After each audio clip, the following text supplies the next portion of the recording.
raising hands. Her topic today is Autopsy Evaluation of Brain and Normal Histology of Brain.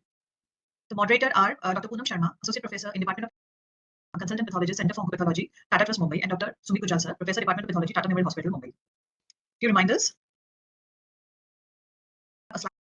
Have a talk by Dr. N.C. Sharma, sir, who is a professor in Department of Pathology, AIIMS, New Delhi. The topic is Approach to Neuromuscular Disorders. So let's begin our talk today. Good evening all, welcome you to this session on autopsy evaluation of brain and histology.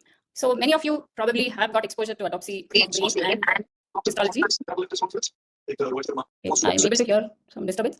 Okay, so during your MD training, maybe some of you are doing autopsy of the brain and have seen some neuropathology slides, but there may be some who do not have this opportunity, and I think we should thank sir for including this important but not so much covered topic of autopsy evaluation of brain and histology of the normal brain. So for this session, what we will be doing is we will be seeing a video demonstration of how an autopsy of the brain is done, how the brain is cut, followed by what sections are generally taken, and then what do you see under the microscope. So to begin with, the word autopsy is derived from the Greek term autopsia, which means the act of seeing for oneself. Yes. So generally what we would think of when we think about autopsy is that we are looking for the cause of death. Although that is the most important reason why one would do autopsy, it is not limited to that. We also can see the effect of the disease on the organs and, more importantly, the mechanism of the pathogenesis behind the disease. So it becomes important to do autopsy to know not only the cause of death but also the pathogenesis. So if you are doing autopsy, then you need to have certain prerequisites before doing the autopsy. We need to have the consent, clinical details, imaging findings, any other relevant investigations which would help us to look for certain important findings, and also treatment history is very important before we do the autopsy. So as I told you, autopsy means seeing for oneself. So instead of me showing you the PPT and doing the talking, you can see for yourself how an autopsy is done by this video, which is kindly shared by Anita ma'am, whom all of you know. She has vast experience in autopsy and her great interest in autopsy is well known to all of you. So I'm going to play this PPT video. Mortuary. And serene place. I will take you into our dissection room where we have 2 autopsy tables where we can simultaneously do 2 autopsies at a time. Now I'm going to show you the most important things that we need. This is an electric necropsy saw which is used to cut open the skull bone. This is attached to a vacuum suction to ensure that the bone dust that rises when you saw through the skull is sucked inside. This ensures safety for the prosecutor and also prevents aerosol transmission of any infective organism. Before we begin an autopsy, make sure that you've checked the identity of the patient, the consent form is signed, and you have read through the entire clinical details to understand what you need to see at autopsy. Always begin by weighing the body before starting. We always start by doing a standard lumbar puncture. The body is kept in the left lateral position and the lumbar puncture needle is inserted below the level of L1. The CSF is collected in sterile vials. Collect as much as you can, as this will be very useful later if you need to do more tests, for example a PCR to confirm any suspected infection, etc. You can also take the cisternal CSF. For this, you need to insert the LP needle between the occipital condyle and the C1, direct the needle towards the nasion anteriorly to enter into the cisterna magna. Here, you can see the CSF flowing out, which is blood tinged. If it's not a traumatic tap, it indicates that there is probably a subarachnoid hemorrhage. Once you've done this, the next sample you should collect is blood. We do this by intracardiac puncture through the second intercostal space using a 20 cc syringe which is connected to a lumbar puncture needle. Blood has to be collected in vacutainers. Again, take as many samples as you can. You can also take samples for blood culture at this time if it's indicated, as in a suspected septicemia. Try to follow as sterile procedures as possible. An incision is made on the scalp, extending from behind one ear to the opposite ear, and this runs parallel to the coronal suture of the skull.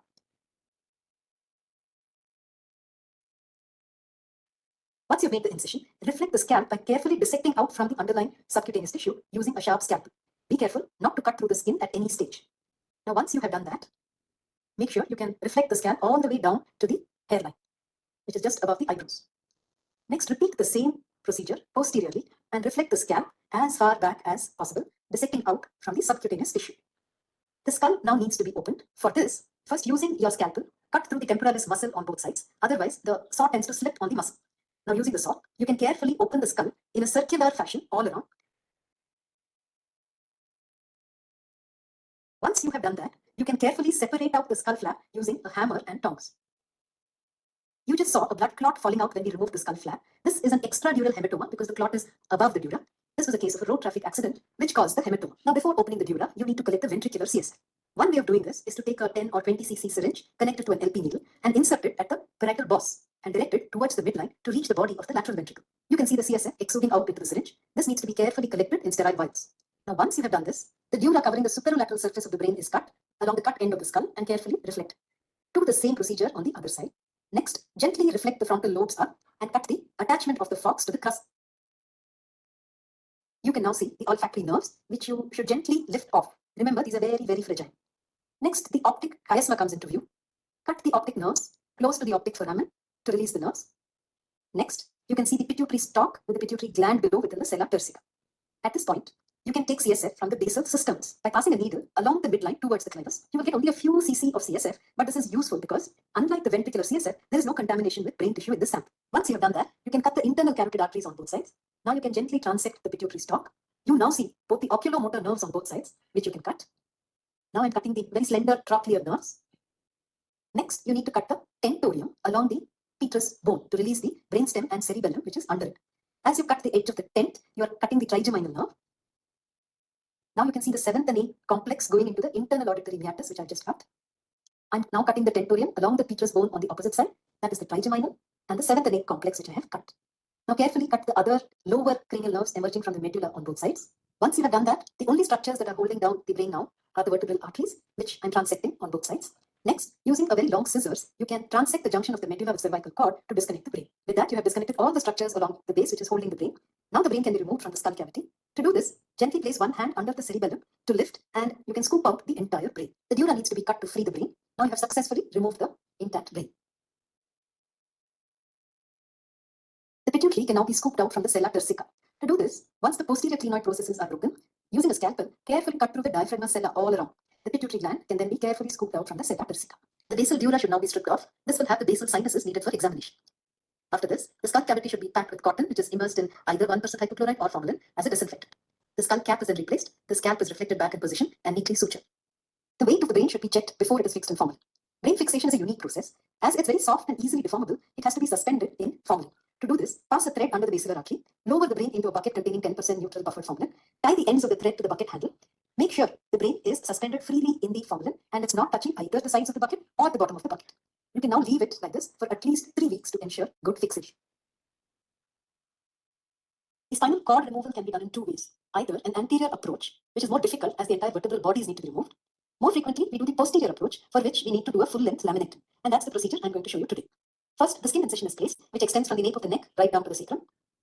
The skin is then reflected. The paraspinal muscles on both sides needs to be cut along the vertebral column. Next, the fascia and ligamentous tissue that cover the spinous process needs to be removed. Next, each spinous process needs to be removed along the full length of the spinal cord. To open up the spinal canal, using a necropsy saw, each lamina on both sides of the vertebral body has to be cut. The lamina can then be removed. This has to be done along the entire length of the vertebral column. Once you've done that, the spinal cord is now exposed, and you can actually see the spinal cord lying within the spinal canal covered by dura. Now to lift off the spinal cord, you need to cut the anterior and posterior nerve roots exiting from the cord, which is actually holding down the spinal cord. As you cut the anterior and posterior nerve roots, you can see that it releases the cord, and you can actually lift off the spinal cord almost like a plait. The entire length of the spinal cord is now removed. The next step is to fix the spinal cord. To do this, the dura has to be opened along the anterior aspect of the cord. You can identify the anterior aspect by identifying the anterior spinal artery. In this particular case, you can actually see pus covering the entire length of the spinal cord because this was from a case of a pyogenic meningitis. Now, once you've opened out the dura, you need to make several cuts along the dura parallel to the exiting nerve roots. This will release the tension on the dura and allow the spinal cord to fix in a straight line. Now to close the dissection site, the broken pieces and the length of lamina that we remove is placed back. It is padded with cotton and the skin should be sutured back. The whole body should then be washed well. We always cover with a heavy-duty plastic sheet, followed by a clean white cloth over it before handing the body back to the family with due respect.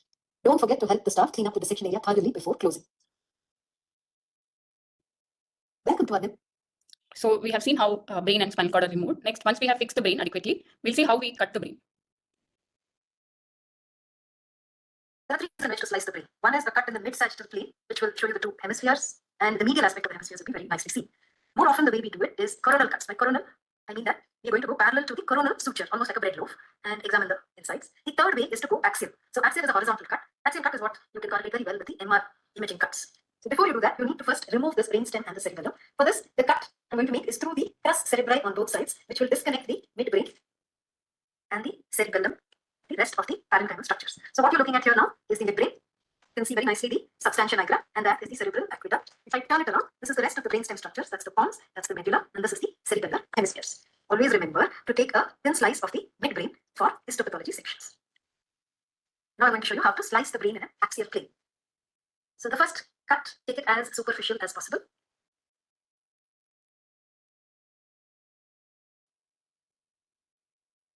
The brainstem, you can get the first cut at the level of the mid pons. This will expose the two cerebellar hemispheres, you can very nicely see the dentate nucleus of the cerebellum here and here. You can see the transverse pontine fibers cutting across forming the middle cerebellar peduncle, which joins the cerebellar hemisphere to the opposite. So let's quickly look at the anatomy of these axial cuts. I will remove the topmost slice. Now you can beautifully appreciate the grey matter on the outside and the white matter on the inside. The clear grey-white distinction tells you that there is no cerebral edema either. Now I will go to the next slice. Now you are able to beautifully see the superior longitudinal fasciculus, which is connecting the frontal to the occipital poles. Again, the grey and the white matter is very nicely seen.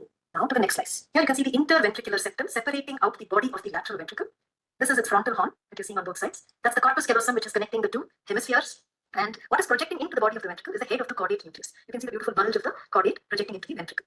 Right next to that is the internal capsule that is forming.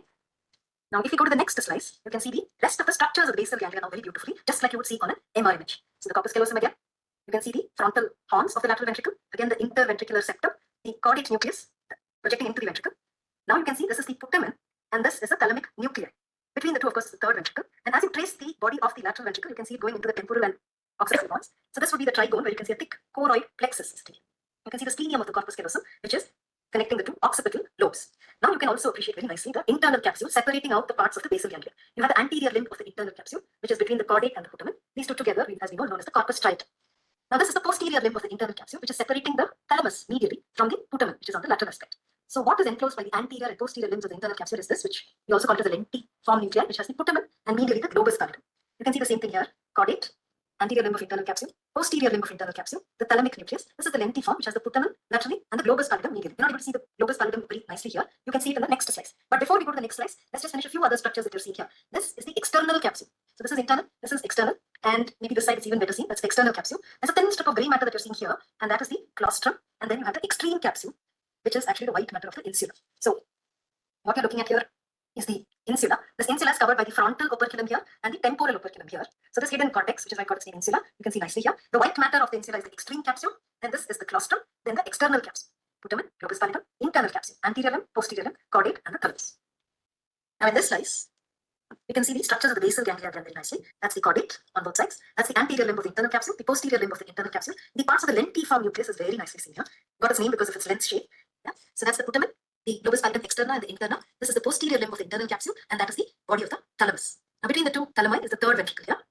Now the other structure that you can see nicely here is the hippocampus. So that now is the base of the brain again.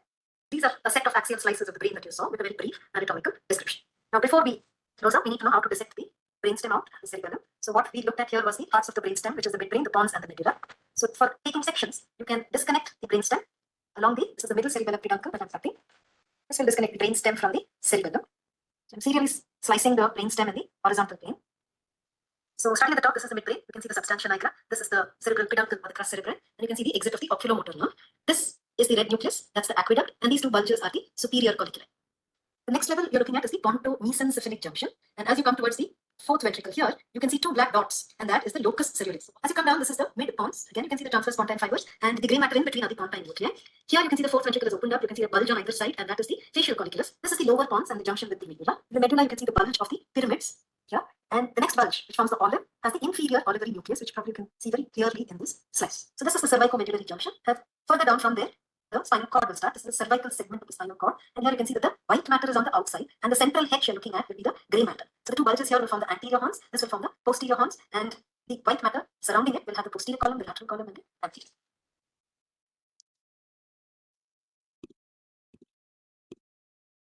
In this brain, we're going to see how to take coronal slices. Just to recap, you're looking at, again, the two cerebral hemispheres, which appear symmetric. If you look at the covering arachnoid, it is very thin and transparent.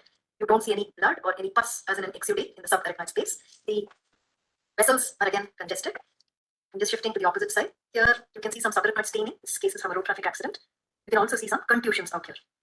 So to very quickly orient you, this is the frontal pole. These two are the occipital poles. And if you look at it from the side, this is the temporal pole. So this is the Sylvian fissure, which separates out the frontal from the temporal.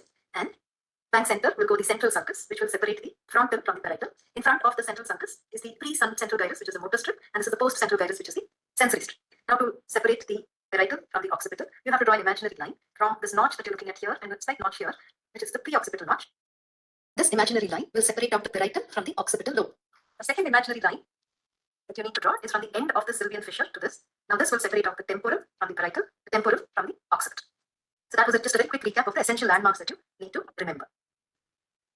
Now, unlike the previous brain, I think it's very easy to appreciate that this brain looks a lot fuller. The gyri are more swollen, and the sulci, which is the space between the gyri, are obliterate. So this is a sign of cerebral edema, and this seems to be there diffusely throughout the brain, and that's why the entire brain looks a little bulbous. You can again appreciate that there is tonsillar herniation in this case also. There is a deep groove which is separating out the tonsils from the rest of the cerebellum, and the two herniated tonsils are compressing the medulla. We should first disconnect the brainstem and cerebellum, just like we did in the previous case, by cutting through at the level of the crus cerebri.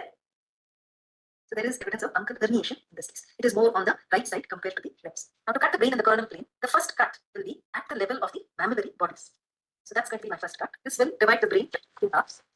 Once you do that, each half of the brain you can now cut in serial coronal slices.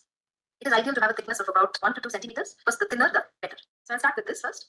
We just need to cut it serially. You can do it freehand, or you can also have equipment to help you cut it in a correct plane with uniform thickness.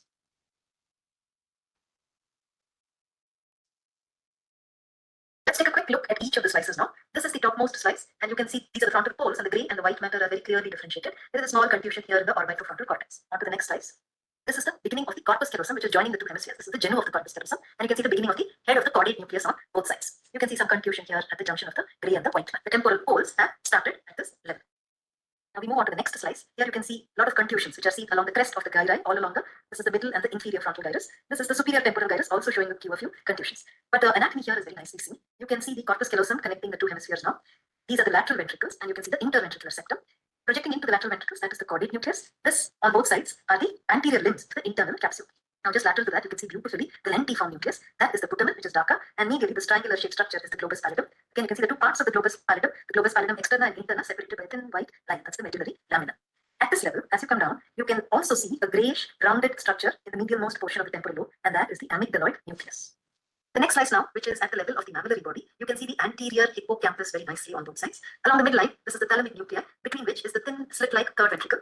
That's the corpus callosum, and on either side you can see the caudate, which has become very small now. This is the posterior limb of the internal capsule, lateral to which you have the putamen and the globus pallidum again.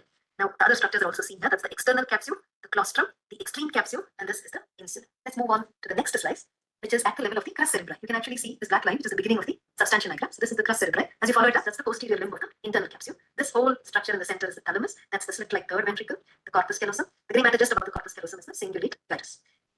Here also you can see some contusions. And now the posterior hippocampus is very beautifully seen. The small nuclear area just above that is the lateral geniculate body. This is at the level of the next slice, where you can see the corpus callosum has become very thick. This is actually the genu of the corpus callosum, which is connecting the two hemispheres. You can see the hippocampus, that's the tail of the hippocampus now on both sides. And this entire cortex now is the parieto-occipital cortex. This is the occipital horn of the lateral ventricle, and you can see the choroid plexus within it on both sides. We have now reached the occipital lobes. You can see the occipital lobe on both sides, and it is no longer connected by the corpus callosum. As we move down, all of these are the occipital slices of the occipital lobe until we reach the occipital pole. So now, after those very illustrative, detailed videos, I'm sure all of you know how to take a brain and how to slice the brain. As mentioned in the video, we usually take coronal slices unless there is an indication to go axial or in the mid-sagittal plane. So depending on what is the clinical findings and what we find on the gross, the sections taken at after autopsy, after fixing the brain will vary. But in general, these are some of the common sections that we do take of the brain after fixing. So these are the numbered ones. We'll go from 1 to 14. The first section that you see here, we take from the middle frontal gyrus. Then you take section from the inferior parietal lobule, the temporal gyrus.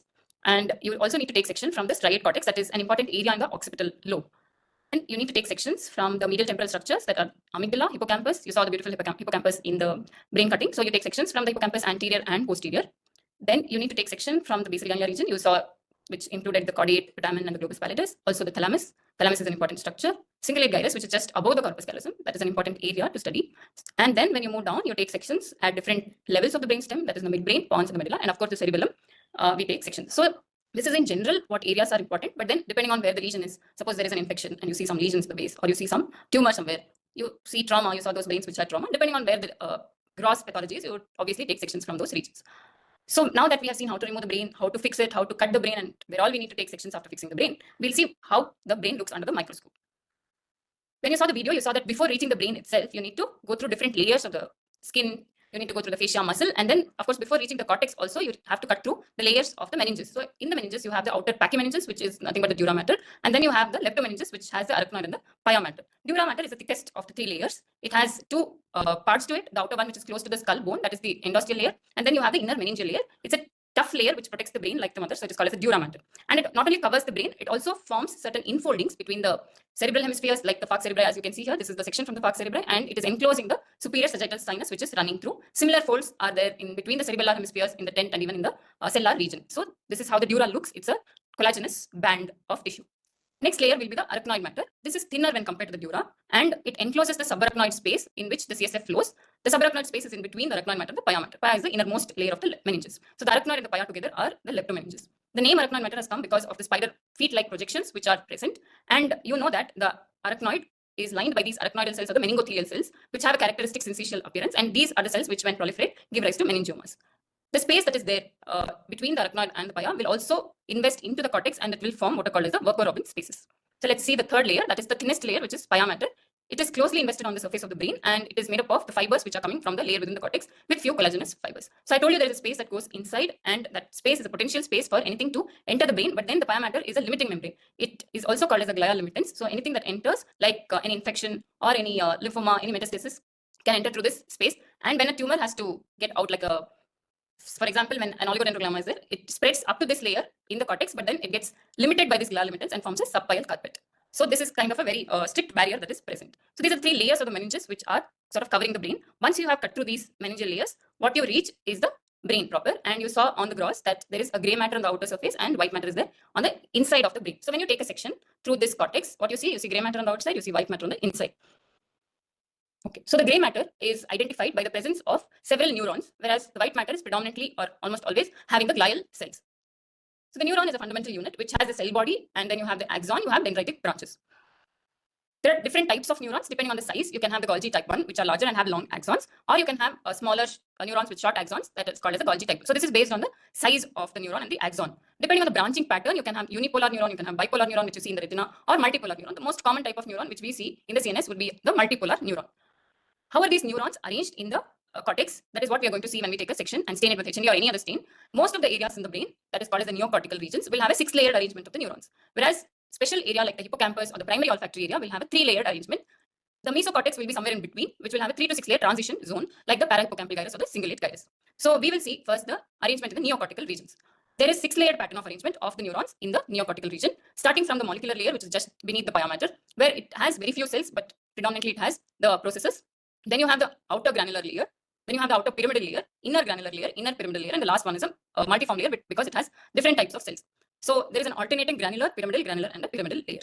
But again, depending on the region that we are looking at, we saw on the gross examination that you have different functional areas. You have the motor area, you have the sensory area, you also have the visual area. So these pyramidal cells are more predominant where you have motor area, that is the motor cortex. The granular neurons are very few, so this is called as the agranular cortex. Whereas in the visual area, it has more sensory function. There you have more granular neurons and you have fewer pyramidal neurons. Other areas will be an admixture of the pyramidal and the granular neurons. So if you take sections from different areas, you'll have different quantity of the neuron types. So don't expect the same pattern in all the areas of the brain.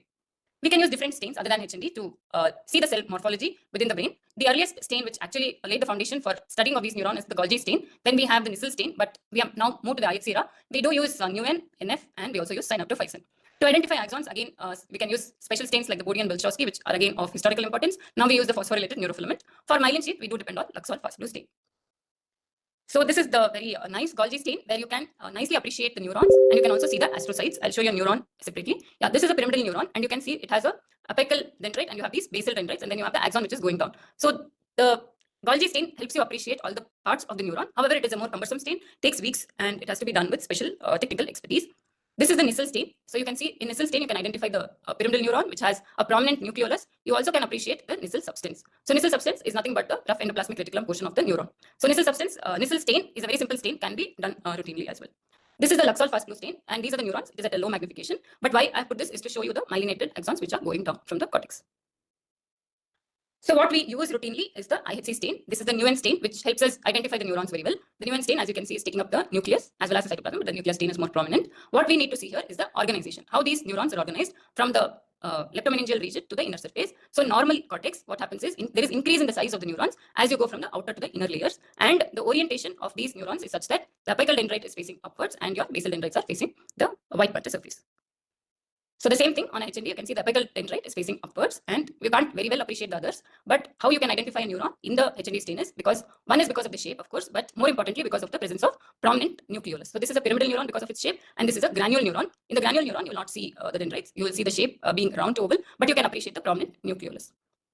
This is the non-phosphorylated neurofilament stain, which is picking up the soma. If you use the phosphorylated neurofilament, a normal neuron will not pick up the body of the neuron, rather it will pick up the axon. So these are some of the stains which you can use to identify and to study the properties of the neuron in a normal histological section of the brain. Depending on from what area of the brain we have taken the section, the neuron can appear different. For example, this is the pyramidal neuron that we have been talking about till now. These pyramidal neurons are from the neocortical region that I showed till now. These pyramidal neurons in the B figure, these are from the hippocampus. So they look almost similar. But this neuron, which is here in the C figure, this looks quite large. It is huge. So this is from the motor area of the brain. And here you have the granule neurons. Unlike what we saw in the neocortex, these granule neurons are increased in number and they are very closely packed. They're forming multiple layers. This is from the dentate gyrus of the hippocampus. So if you take neocortex, the architectural arrangement will be different. If you take the hippocampus, the architectural arrangement will be different. Similarly, if you see the cerebellum, this is the Purkinje neuron. This is again a large size neuron, which is present in between the molecular and the granule layer of the cerebellum. This is again the large Betz neurons in the spinal cord. Here we have a special pigmented neuron. You saw in the cut section of the brain, the midbrain area, you saw the area called as substantia nigra. So when you take section from the substantia nigra, you see again large neurons, but they are pigmented. So the neurons, their basic properties will remain same, but their morphology will vary depending on from what area of the brain we have taken sections. So these are the normal appearing neurons in different areas of the brain. Moving on to the supporting cells for the neurons. You have different types of glial cells which form supportive role. These can be broadly classified into the macroglial cells as well as the microglial cell. So in the macroglia, we have different types. All of you very well know these. You have the astrocyte, you have oligodendrocyte, and you have the ependymal cell. So let's first look at the astrocytes. Astrocytes, as the name indicates, they are star-shaped cells. They are of different types. Again, you have the protoplasmic astrocytes, you have the fibrillary astrocytes, and you also have the gemistocytic astrocytes. So the gemistocytes come in as mostly as a reactive process or in a neoplastic condition. So normally we'll have the protoplasmic astrocytes and the fibrillary astrocytes. Fibrillary astrocytes are more in the white matter, whereas your protoplasmic astrocytes are more common in the gray matter. Again, we can use the Golgi stain to identify these astrocytes, but now we do depend on the GFAP stain because astrocytes, as you know, have a lot of glial fibrils. So GFAP will pick up the astrocytes very well. So this is the Golgi stain where you can see the nice protoplasmic astrocyte, and this is the blood vessel where you can see the astrocytic processes which are attaching to it. This is the GFAP stain where you can see the nice star-shaped astrocyte, and all these are because of the glial fibril that is present. So I told you see a third type of astrocyte, that is the gemistocytic astrocyte, which is in reaction to some insult or in tumors. These astrocytes are larger in size, they have an eccentrically placed nucleus, and they have abundant cytoplasm. So these are three types of astrocytes. The main function of astrocyte is to form the blood-brain barrier, as nicely seen in these two images. But other than the blood-brain barrier function, astrocytes also are very important to maintain the ion-water homeostasis by regulating the sodium-potassium channels. It also is important for glutamate synthesis and glutamate transport. It helps in neurite outgrowth and several other functions which you can see here. So astrocytes are not important for only one, but they do regulate a lot of things in the brain. Next glial cell is the oligodendrocyte. Oligodendrocyte is a very easy cell to identify because of its typical perinuclear halo. The halo is because of a processing artifact, and the function of the oligodendrocyte is to myelinate the axon. The same counterpart in the peripheral nervous system, the function is regulated by the Schwann cells. So the difference here is that Schwann cell will myelinate one internode, whereas oligodendrocyte will myelinate multiple. And the classical appearance of the oligodendroglial cell is supposed to resemble the fried egg appearance. This, as I said, is a processing artifact due to wash off of the lipid content in the cytoplasm. So oligodendroglial cell is named so because they have very few glial fibrils. In contrast to the astrocytes, where it is rich in the glial fibrils, oligo means few, they are having fewer glial fibrils, and hence the name is oligodendroglia. So if you do a Luxol fast blue stain, as you can see here, these are all the myelinated axons, and the oligodendrocytes, the interfascicular oligodendrocytes, tend to arrange along these axons. So normal myelin will give you this blue color. If you use Luxol fast blue stain, you'll be able to pick up if there is any patch of demyelination where you will not see this blue, or you will see a very pale blue color. So that is the idea of using the Luxol fast blue stain. The next macroglial cell is the ependymal cell, and all of us know that the ependymal cells line the ventricular surface. We saw in the graphs that there are lateral ventricle, you have the third ventricle, and you have the fourth ventricle. So everywhere you have the ependymal lining. These cells tend to be cuboidal or low columnar, and they have the cilia on the surface. So these are the ependymal cells. One important infection where the ependymal cells get involved is the CMV inclusions. You'll see nice inclusions in these cells, and of course ependymomas arise from these ependymal cells. There are a lot of other conditions where they tend to get affected. Just to give you a few examples. The last of the glia is the microglia. Microglia develops, unlike the other glial cells, the microglia develops from the reticuloendothelial system. In a normal brain, it's very hard to identify microglia as individual cell because they tend to be very small in the resting condition. They're difficult to pick up. But they're the commonest cell to get activated as a response to any kind of insult to the brain. It could be infection, it could be a tumor, it could be a neurodegenerative condition. In anything that affects the brain, these microglia tend to get activated. They can have different forms. They can have the amoeboid form. They can become this rod shape. And we can use simple CD6 stain to highlight the microglial cells in the brain. There are several other stains, more specific EBA. There are a lot of other stains, but you can use a simple CD6 stain to highlight these microglial cells. we saw one cell that was lining the ventricle, that is the ependymal cell. Within the ventricle itself, you have the specialized vascular structure, that is the choroid plexus. It is very important because choroid plexus, as we know, is important for production of the cerebrospinal fluid. How do we identify a choroid plexus? They tend to have a central fibrovascular core and they are lined by the cuboidal cells. Unlike ependymal cells, they do not have cilia, but they have an apical snout. These are secretory cells. And we know that about 100 to 150 ml of CSF is present in an adult. So again, choroid plexus can be involved in several pathological conditions. You can have choroid plexus papilloma, where these papillary structures become more in number, and you can also have distorted architecture. So once you know the normal histology, you'll be able to correlate with any pathology that you see. These we have seen the very basic cortical structures and the glia and the choroid plexus. Now we'll move to some specialized areas of the brain. The first one is the hippocampus. Unlike the neocortex, where you have 6-layered architecture, hippocampus belongs to the archicortex. So I said hippocampus is a very important structure to be studied. And if you see the gross, hippocampus is an elongated structure starting from the head, the body goes up to the tail. The most important area which we generally would like to study is from the body. Unlike your other areas, there is white matter on the outside and there is gray matter on the inside when you take a section or when you look at the hippocampus. So let's see what these neurons are in the hippocampus. You have two different regions of the hippocampus. You have the dentate gyrus and you have the Ammon's horn. So in the dentate gyrus, we see granule neurons, whereas in the Ammon's horn, what we see are the pyramidal neurons. Now all of you know how a pyramidal neuron looks and you know how a granule neuron looks. So the dentate gyrus has the granule neurons, whereas the Ammon's horn is made up of the pyramidal neurons. That is what is seen on this HND section. This is the dentate and this is the Ammon's horn neurons. So there are different regions of the Ammon's horn. They are cornoamenous, in short, CA, CA4, CA3, CA2, and CA1. Why do we need to know these? Because these areas are differentially susceptible for different pathological conditions. CA2 being the most resistant of all these regions. All of them have the pyramidal neurons. There are different conditions in which these hippocampal regions, both the dentate gyrus and the Ammon's horn, can be affected. It can be affected in hypoxia, it can be affected in a toxic condition, it can be affected in neurodegeneration, aging, hippocampal sclerosis, which is a common cause for epilepsy. So there are a whole lot of conditions where we can see these regions getting affected. So the CA4 is within the dentate gyrus, CA3 is in the turn, CA2 is the straight limb, and CA1 is the next turn, ending at where the ventricle is ending. So this continues as subiculum and the entorhinal cortex, which will be the transition between the neocortex and this 3-layered cortex. So here in the entorhinal, you tend to see a transition of 3 to 6 layers.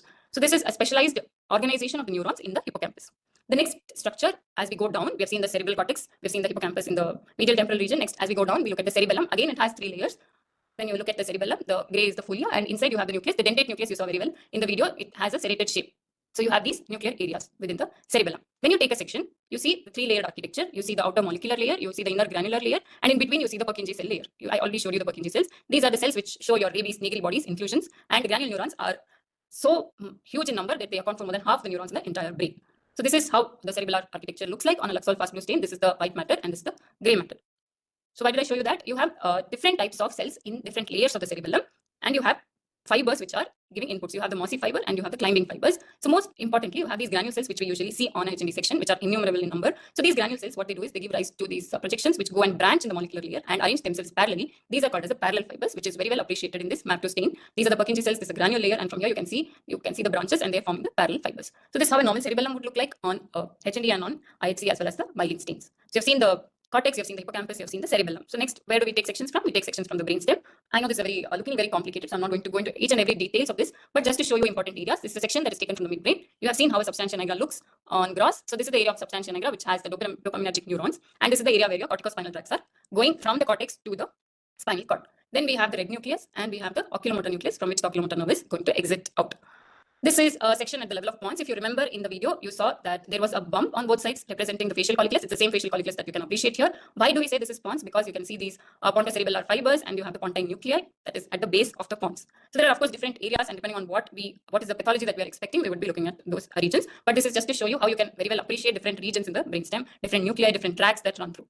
The last in the brainstem is your medulla oblongata, which has the 2 pyramids, which you can see here, and you have the nice inferior olivary nucleus. Of course, there are nuclear areas for different cranial nerves. So when you take sections from different areas of the brainstem, you'll be able to identify the nuclear regions. You'll also be able to identify the tracts. The last organ that I'm going to show you is the pituitary. If you remember, when we did the autopsy, we took out the brain first, and then because the stalk was cut, we removed the pituitary separately. So this pituitary has 3 regions. You have the anterior pituitary, you have the posterior pituitary, which is the neurohypophyseal region, and then you have the pars intermedia. They develop from 2 ectodermal regions, that is the ectoderm that is from the neuroectoderm and the ectoderm that is evaginating from the mouth that is going up. So they fuse and form this nice pituitary. Pituitary, like any other neuroendocrine organ, will have a acinar pattern of arrangement of the cells rich in a lot of sinusoidal capillaries. You have an admixture of both acidophils, chromophobes, as well as basophils. So if you look at normal pituitary, you have different types of cells secreting different hormones. Most in general, the somatotrophs are acidophilic and corticotrophs are the ones which are basophilic. So basophilics are these and these are the acidophilics. Why is it important? When you see a case of a pituitary adenoma or a pituitary hyperplasia, you'll be able to differentiate it from the normal pituitary. And depending on the location of the pituitary, the hormonal producing cells are different. For example, in the central wedge, you have the ACTH and the TSH producing, whereas in the lateral wedge, you have the somatotrophs and the lactotrophs. So this is how a normal pituitary would look like. that is from the adenohypophysis.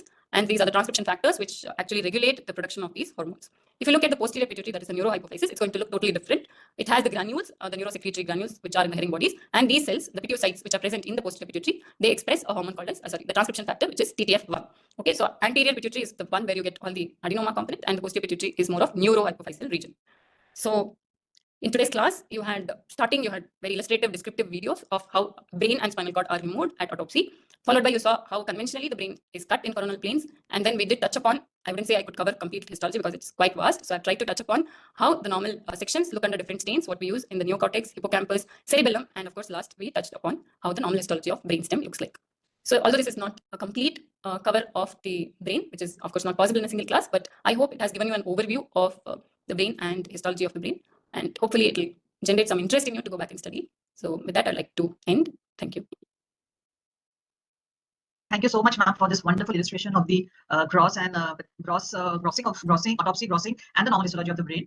I'm very sure I have learned a lot, and I'm very sure all of the students and all the faculties watching this talk has learned a lot. I would request if there are any questions, please share it in the chat box.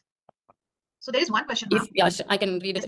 Yes, ma'am, you can go ahead. If we have to fix the brain for 3 weeks, want it to affect the IHC, I wouldn't say it will be 100% like what you get with your biopsies, but then it doesn't hamper the IHCs. We have done IHCs on a lot of autopsies brain. I think I don't think it has affected the IHCs. If Anita ma'am is there, she can also answer because she has more experience with autopsies. And I'd like to thank her for the videos. So whatever videos you saw, the beautiful, wonderful videos, they are from Anita ma'am. Ma'am, are you there? Or anybody who wishes to tell, it does, but then it does work. The IHCs do work, even if you fix for 3 weeks. So, ma'am, is there is it done if you suspect any kind of, say, malignancy, or you take a small biopsy of it and then you separately do it in the autopsy process, or only you take a small biopsy out of that as a suspected area and you preserve it separately, and then we can do this? No. So generally it is fixed in its entirety and then cut. Only what we do, because there is a banking that is done. So for that purpose, fresh tissue bits are taken at the time of autopsy. But for IHC specifically, if you're asking, we fix the brain in its entirety, and we take sections. Yeah, after fixing it, we don't take any separately. We don't take it separately. Okay, thank you, ma'am. We have one question. What will be the changes in the electrocution in brain? Electrocution. I'm sorry, electrocution. You mean sorry, I have no experience with the electrocution. I think we can hypertension and diabetes, yes. Of course, you will see a lot of vascular changes in the brain. You see something called as lacunar infarcts in a hypertensive. You see arteriolosclerosis, like what you see else in other organs. You do see vascular changes. I'm sorry that I don't know about electrocuted brain. I'm not saying for myself. One question is, any changes expected in diffuse axonal injury? Yeah, so when you see a gross brain of diffuse axonal injury, you see that there will be these what are called as microhemorrhagic spots that are most commonly seen in the white matter, the corpus callosum. All the white matter tracts are what are getting affected when you see a diffuse axonal injury and gross. The same when you see under microscopy, you will see what are called as axonal spheroids that can be picked up by using your IHC stains for NF or APP. So these axonal spheroids are spheroid-like structures which are happening because of the transection that is happening. So when there is a diffuse axonal injury, there is a transection, and that is how you pick them up. If somebody is from Bangalore, you can visit the Brain Museum and see nice specimen of diffuse axonal. There are a lot of specimens. One of them is diffuse axonal injury. If you're not from Bangalore, also you can visit us. Yeah, I think everyone should take up on that invitation. Yes, please. Yeah. Thank you, ma'am. So one more question is there. Can you clarify on green horn line for brain herniation? Yeah, so for the green horn line, you draw a horizontal line connecting the right and the left temporal horns of the lateral ventricle. The mammillary body, if it is more than 1 centimeter below the line, then it indicates that there is a herniation. So it's basically used to assess herniation. Okay. Thank you so much, ma'am. Ma'am, what are the histological changes expected in electrocution, hypertension, and diabetes? Yeah, that's where I said I don't know about electrocution. Yeah, diabetes and hypertension, you'll see like white matter changes, you see the vascular changes. Any specific change for diabetes? Other than the vascular and small vessel changes, there'll be an ischemia, small vessel ischemia. Okay. I don't think so. So, ma'am, I think that's it. So these are the questions. So thank you again, ma'am, so much for sharing this wonderful talk with us. And I thank you on behalf of the whole team. And so, ma'am, thank you so much. Thank you, Dr. Kajal, and thank you, everyone. And this is just